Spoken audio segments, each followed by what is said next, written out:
On October 21st, 1804, the day after Samuel Taylor Coleridge turned 32, he wrote this in his diary. "Yesterday was my birthday, so help me heaven. Till I looked back, I had imagined I was only 31, so completely has a whole year passed, with scarcely the fruits of a month. Oh, sorrow and shame, I have done nothing." Coleridge was not wrong. He had already published most of his famous poems back when he was in his 20s, and by the time he turned 32, he was addicted to opium. But we can thank Coleridge for coming up with the idea of writer's block. Coleridge called it an indefinite, indescribable terror. And I'm sure that many writers with writer's block today would be willing to shell out $25 for a t-shirt that says, "Oh, sorrow and shame" on the front, and "I have done nothing" on the back. At least we'd be in the company of literary greats such as Samuel Taylor Coleridge.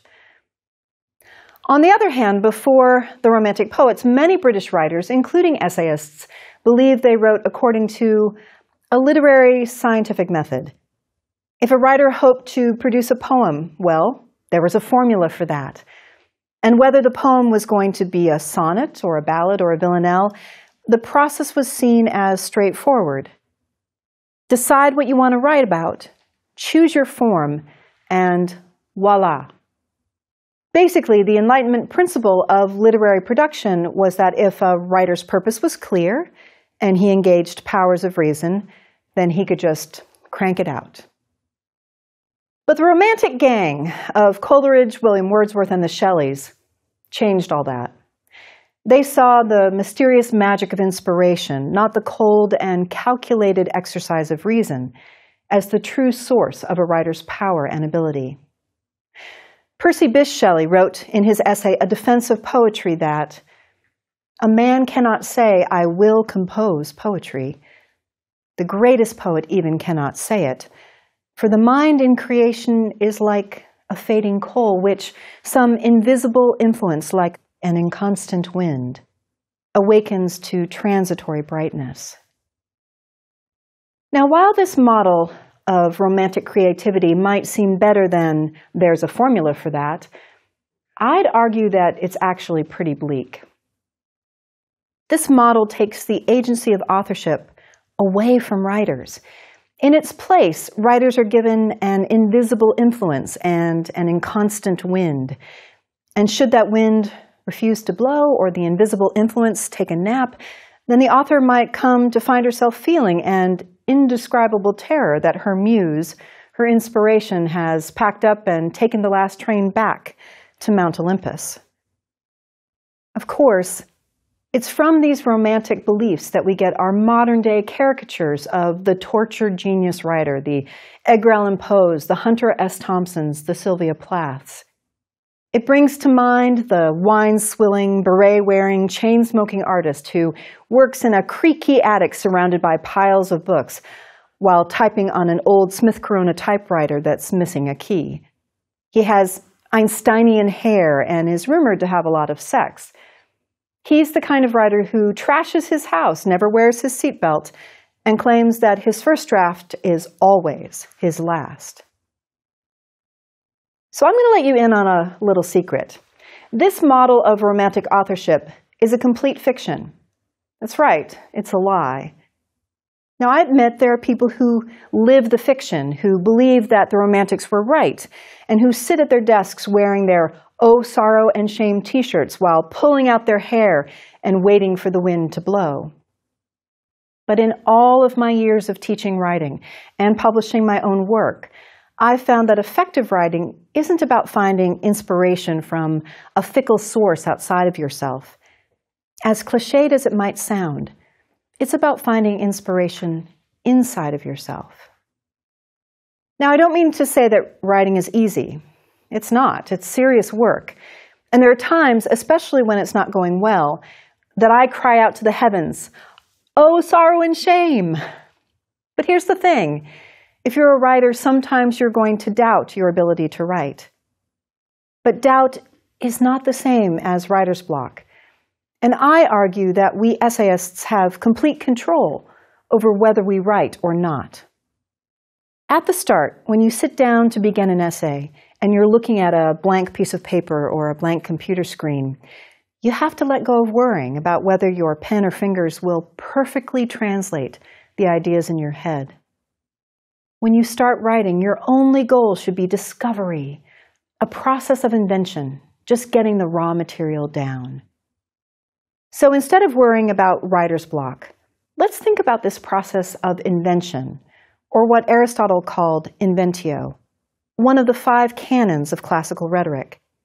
The other canons include dispositio, the study of rhetorical forms, elocutio, the study of style, memoria, the ways to remember one's arguments, and pronunciatio, the basic guidelines for giving good speeches, such as graceful hand gestures and appropriate voice inflections.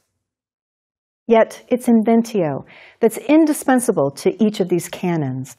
And inventio simply means finding the available methods of persuasion through a process of discovery.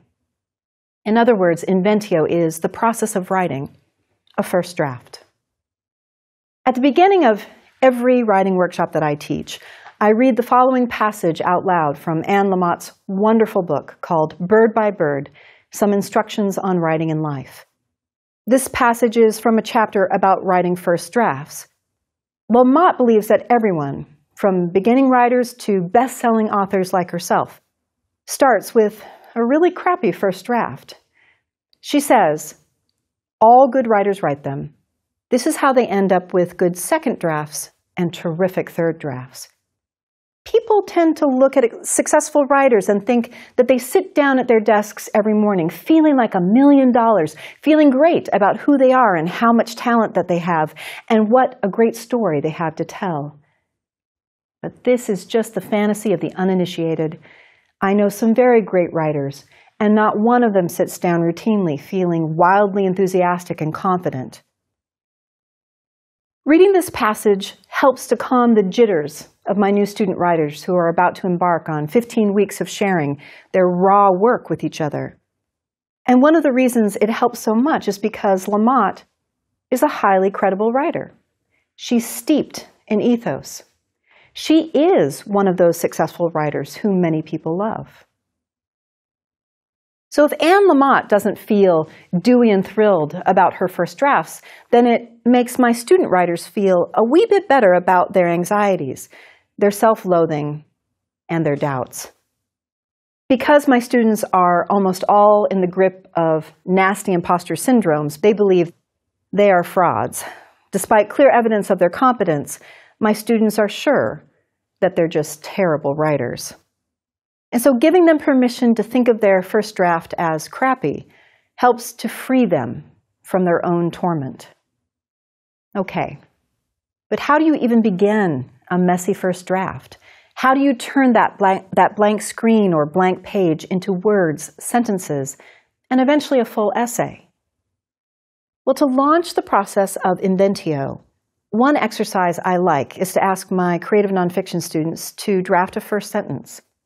That's right, just one sentence. A first sentence is a writer's invitation into an essay. And so while it's not the most important thing, it's still worth spending some time on. My students and I start with a list of first sentences by all kinds of essayists. These are writers who are well published and anthologized and who are held up as models for their style and approach. We read through our list and then we consider whether these first sentences are breathtaking or middling or just plain bad. So let me give you a few examples. An essay called How to Tame a Wild Tongue from Gloria Anzaldua's visionary book, Borderlands La Frontera, begins this way. We're going to have to control your tongue, the dentist says, pulling out all of the metal from my mouth. This first sentence is pretty darn good. Why? Well, for a number of reasons. One reason is that it's active. Anzaldua's sentence starts with a line of dialogue and an implied scene, so a reader can easily imagine the moment. We've all been there, at the mercy of the dentist, his face looming over us while we're prone in the chair, our mouths numb, unable to feel anything, and hearing those awful sounds of the drill. This opening sentence has a clear sense of place. But this sentence also provides an idea of character, of the dentist as well as the essay's narrator. The dentist is fixated on trying to get Anzaldua's tongue out of the way to yank out all of that metal. And we find out a bit later that her tongue is pushing away his wads of cotton, his drill, and his long, thin needles of anesthetic. In addition, the dentist refers to himself using the royal we, and he chooses the word control, which suggests that he might be a controlling kind of a guy, maybe one with a superiority complex. And then there's Anzaldua herself, who's in this vulnerable position and yet is also the one who is writing the essay. Just the juxtaposition between the essay's title, How to Tame a Wild Tongue, and its opening sentence, We're going to have to control your tongue, the dentist says, pulling out all the metal from my mouth, makes it clear that she isn't happy with the situation. She doesn't like having someone tame her wild tongue, which in this moment is a literal tongue, but over the course of her essay becomes a metaphor for trying to control someone's speech or writing. So in addition to a sense of place, Anzaldua's first sentence suggests a bit about the people involved, as well as her essay's ultimate purpose. We also clearly get the point of view or perspective of the essay, since she uses the pronoun my. We're inside a first-person story. That means we're in the chair right alongside her, looking up at this commanding dentist through her defenseless and yet defiant eyes. For any essay, the best opening sentences touch on these four elements: place, people, perspective, and purpose. Doing so offers a clear invitation to a reader, a clear sense of what the essay is going to be about and what the writer hopes to convey. Okay, so let's move from an excellent example to a middling one. An essay called Turkeys in the Kitchen by the humorist Dave Barry starts out in this way. Men are still basically scum when it comes to helping out in the kitchen. Okay, here, Barry gives his readers a place and a perspective. The voice, although it's a bit hazy, are we in the first person? We can't really tell yet, is probably Dave Barry's own. There are people in the sentence, too. We're talking about the category of human beings called men. And with the name like Dave, we assume that the narrator is among their number. We also have a pretty good idea of what Barry's purpose might be, since he selects a word that all but leaps off the page: scum. This word has chutzpah. It has attitude. It's both colloquial and negative. But it's not crass. Scum is trash talk for those who are still trying to be polite, as if there were grandparents in the room. The word scum also lets us know that Barry's essay is probably going to deal with a prevailing cultural stereotype, that American men are helpless, hopeless, and unwelcome in the kitchen. They're the scum, at least in this setting, and the reader's assumption that it's the other half of the human race, women, who are thinking of the men as scum. Okay, to sum up, Barry has given us a clear sense of place. He's introduced a large group of people, and he's suggested his essay's purpose. But we don't yet know exactly whose perspective we're in, at least we're not sure. So it's not the greatest first sentence, but it's certainly not the worst either. It's middling. And so now to my third and final example by William Hazlitt, that radical 19th century essayist who actually met Coleridge in the flesh and said that he, Hazlitt, became a writer as a result of the encounter. Hazlitt is remembered today as one of the fathers of the modern personal essay. His pieces are intimate and conversational, and his style is crisp and clean. Yet for all of Hazlitt's fame, he could write a lousy opening sentence. Here's one from an essay called The Fight. Where there's a will, there's a way. Ah, yikes. This first sentence is terrible. It's cliched and its word choice is overly general. Unless an essay is about cliches, there's really no excuse for such loosey-goosey writing. In this first sentence, we have no sense of place, people, perspective, or purpose. We have none of the necessary elements that make for an enticing invitation. Instead, by quoting a well-worn and tedious phrase, Hazlitt has sparked zero interest in his reader. His invitation into this essay is boring and unappealing. Okay, given what I've just discussed about effective first sentences in essays, it's going to come as little surprise that I'm going to ask you to write the first sentence of your own draft of an essay. So take a deep breath, roll your neck around to get out the cricks, and then try to write a first sentence that hits all four elements. It should include an idea of place, some understanding of the relevant people involved, and of greatest importance, it should offer a gesture towards what the purpose of your essay might be. Also be clear about your perspective. Get that first-person I in there right away. If you jot down a sentence, play around with it, still don't like it, then just try again. The wonderful thing about this exercise is that it's endlessly repeatable and doesn't take very much time. Even better, once you have a first sentence, the page in front of you is no longer blank. And that's a really good feeling. Now, of course, your first sentence is only a threshold. So it's time to walk through the door to see what the interior of your essay might look like.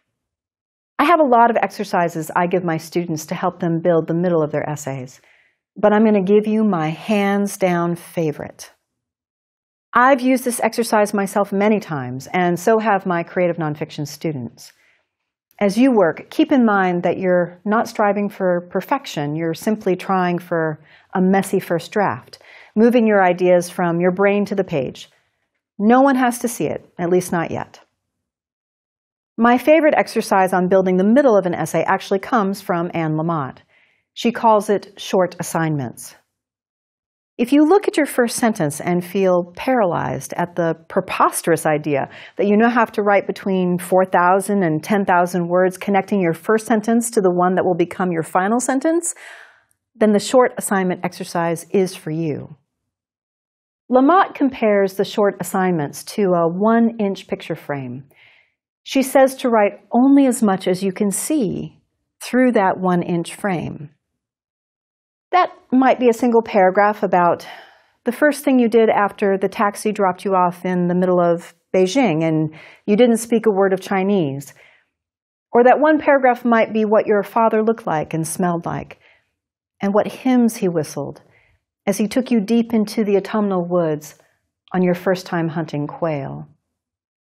Or that paragraph might be about the taste and texture, the sharp salt and quick sourness of the only bite of caviar you've ever had. Whatever the paragraph is about, that is your 1-inch picture. When it's done, when you see your 1-inch picture with your lens turned to a sharp focus, then you move on to your next 1-inch picture. In the essay set in Beijing, the next inch might be describing how you tried to figure out how to use a bathroom and use a squat toilet where no Western one was available. Or in that essay on hunting with Dad for the first time, the next inch might be to capture that strange little yelp the family dog always made before your father told it to go up and get a covey. Or in the essay about that single bite of caviar, the next inch could be about the person sitting next to you and what the person said or did when that creamy brine bubbled on your tongue. And when you're done focusing on your next inch, well, you guessed it, you move on to the following one. As Lamott explains, you don't have to see where you're going. You don't have to see your destination or everything you will pass along the way. You just have to see 2 or 3 feet ahead of you. You're only working on one gesture, one memory, one observation at a time, 1 inch by inch by inch. Now, of course, that's the way the pyramids were built too, 1 stone, 1 inch at a time. Okay, so whether it takes days or weeks or months, if you move inch by inch, you'll eventually have a whole first draft, albeit a cruddy one, And that's fine. That's where you should be. But your process of invention isn't quite over. You need an ending. It might seem as if your essays could be endless, stretching to infinity. Any ending might strike you as arbitrary. A certain line of dialogue, a quotation from a favorite writer, a question, a symbol, an image. And it's true that every essay must find its own form as it's being created. But it's also true that just as your essay might discover its form along the way, it will also discover or invent its ending. I'm going to borrow from the essayist Philip Lopate to give you a concrete suggestion about how to conclude your essay, one that he offers in his book called To Show and to Tell. Lopate writes, "One way to end an essay is to introduce a new insight that has been either held in reserve just for that occasion or stumbled upon in concluding. Something fresh in any case. All a writer really needs is an intriguing glimmer in the distance that could, optimistically, function as an ending. The fact that it does not resolve the problems the piece has raised, but instead slips out of their grasp, makes a wacky diagonal run away from them, may be all to the good. Readers should be left with some things to work out on their own." Another way of saying this is when you're ready to conclude your draft, write a 1-inch paragraph about something related to what you're discussing, but that's also completely distinct from it. If your essay is about how college football is a national narrative that rewrites the story of the American dream, then write a paragraph about the end of a sandlot game you played in when you were 8 years old, one that ended on the last play with a deft throw or catch. Or if your essay delves into why Americans seem never to tire of hearing ghost stories, especially those set in old Victorian houses, then write a 1-inch paragraph about the legend of Bigfoot or Nevada's Area 51. Make that wacky diagonal run. Don't feel as though you have to tie it all up with a big shiny bow. Really, all you need is a final 1-inch frame. And there you have it. Your first draft. Dump the coffee, the tea, and the non-fat mocha latte that got you through the writing process. Now it's time to reach for the wine, the beer, and the 12-year-old scotch. It's worth taking a moment to celebrate your accomplishment. And I really do mean that. When I finish writing one of these lectures, I pour myself a glass of wine, sit in a comfy chair, and let my mind go to fuzz. It's important to stop, take a breath, and feel that you've done something. It's something that might not make you tons of money or rocket you to fame or help you shed 15 pounds, but what you've done is significant, all the same. Okay, so we're not quite done. What happens next? After you've finished the wine, toasted your accomplishment, and are ready to come back to your essay. My advice for what to do next is to icebox your draft. Maybe you read it through the next morning, move a few sentences around, clean up the typos, run a spell check. But after that, I urge you to put it in the icebox, in the deep freeze, for a while. Your draft won't change in the weeks or days ahead, but what will change is you, or at least your perceptions of what your original intent was when you wrote your essay, and what you've accomplished. In time, your ability to see your essay clearly will become all the stronger. Now, my writing students don't like to hear it, and I don't think they fully believe me, but the thing is this: writing is revision. The real work of writing isn't invention, the scary stuff at the beginning, or copy editing, the tedious drudgery that comes at the end. No, the real work of writing is that difficult in-between part. It's revision. The American poet Mary Oliver says, "What you are first able to write, whether the writing comes easily or with difficulty, is not likely to be close to a finished work. If it has arrived without much effort, so much the better. If it was written with great toil, that does not matter either. What matters is that you consider what you have on the page as an unfinished piece of work that now requires your best conscious and patient appraisal. Now, what I'll add to Oliver is that your conscious and patient appraisal requires you to separate yourself from the origins of your essay, from the heat and energy of its creation. Because it's not your original inspiration or your creative process that matters in revision. Instead, it's the hard work of putting your words and sentences into the right order. And by right, I mean the order that's going to produce the maximum effect upon your readers. What matters is whether you've said what you must say in order to captivate and to inspire and to move a stranger, the one who will pick up your essay and not know a thing about you except the words you've given him. I'm going to go a step further than simply claiming that writing is revision. I'm going to argue that writing is also revision. It's the deeply powerful and difficult process of seeing again, of seeing anew. Revisioning an essay is a bit, I guess, like using shampoo. Instead of lather, rinse, repeat, it's write, revise, repeat. So let me conclude by offering you two strategies on how to transition your messy first draft into a respectable second draft and a masterful third draft with a set of fresh eyes. So take your essay out of the icebox and read it all the way through. Don't hold a pen or a highlighter in your hand. Don't start tapping on the keys. Just read. Imagine that this essay was written by someone else. Ask yourself what parts interest you the most. What parts sizzle and pop? What parts have the greatest insights, or are the most inventive, or are the most direct and candid? Then take out your pen and cut your essay in half. That's right, cut it in half. Leave only the most insightful and inventive and candid parts. Don't cheat. If your essay is 6,000 words, then I'm leaving you with only 3,000 words when you're done. And if your essay is 10 pages, you must cut 5 of them. Now, hold on to what you've cut and put it somewhere that you can get to later. And by later, I mean later. Maybe in a year, maybe never. Then take a few days or weeks or months and rebuild your cut essay. If you want, use that strategy of writing 1-inch picture frames as you rebuild.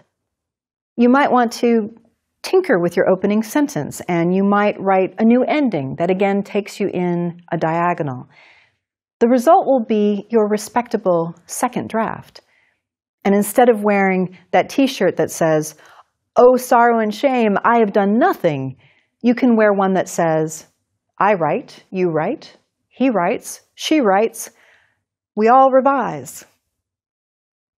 With your respectable second draft in hand, you should now set off to find a reader. Yes, a reader. Join a writing group, take a workshop, ask an acquaintance. Importantly, though, you want to ask someone who will tell you the truth. You're going to need honesty. Giving your essay to someone safe, like your mom or your son or your best friend, isn't what you're after. Criticism is hard to take, and it isn't always easy to offer up, especially from our loved ones. Yes, you've poured yourself into this essay. You've stayed up late to draft it. You've agonized over cutting it in half, and you'd like to be done with it already. But you're not done yet. Hand your second draft over to someone else. Ask him or her to give you an honest assessment. And then wait. Bite your nails. Have another scotch. In the end, your best chance at seeing your work with truly new eyes is when you read the comments offered to you by someone who actually has another set of eyes. And when you get those comments back from your trusted reader and you steel your heart against taking the criticism personally, then you revise your piece yet again. And what do you have? You have arrived. You have in your hot little fist a pretty darn good third draft.